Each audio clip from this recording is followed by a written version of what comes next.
السلام علیکم ورحمۃ اللہ وبرکاتہ۔ نہر کنارے جنت کے محل بنا بنا کر فروخت کرنے والا بابا۔ بادشاہ کی نظر نہر کنارے بیٹھے مٹی کے گھروندے بناتے ایک درویش پر پڑی۔ بادشاہ نے پوچھا، کیا کر رہے ہو؟ درویش اپنے کام میں مگن بولا، جنت کے محل بنا رہا ہوں۔ بادشاہ نے مذاق سے پوچھا، کتنے میں بیچو گے؟ درویش، 1 درہم۔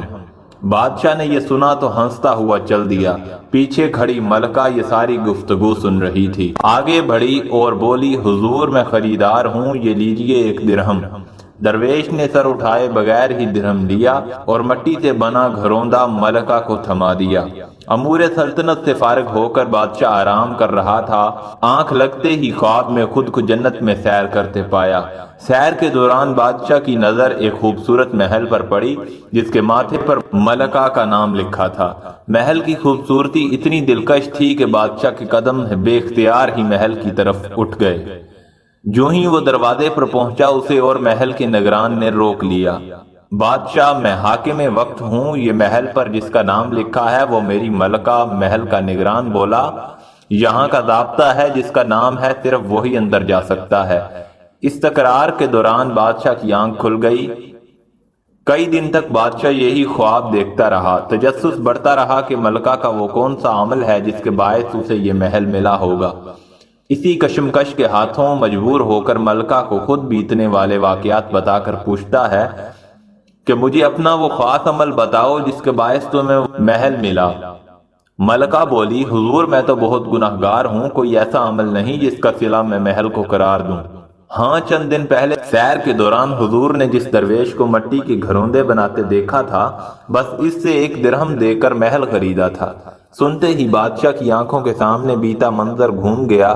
بادشاہ نے تمام وزراء کو ہدایت کی کہ درویش جہاں ملے فوراً اس کی اطلاع دی جائے۔ چند دن بعد بادشاہ کو بتایا گیا کہ درویش شہر کنارے بیٹھا ہے۔ بادشاہ نے مارے خوشی کے سرپٹ گھوڑا دوڑایا۔ شہر کنارے پہنچا، دیکھا تو درویش آج بھی مٹی کے گھروندے بنا رہا ہے۔ فرط جذبات سے بے قابو ہو کر بادشاہ بولا، حضور کیا بنا رہے ہیں؟ درویش اس بے نیازی سے بولا، جنت کے محل۔ بادشاہ کی مراد برائی، فوراً بولا، کیا قیمت ہے؟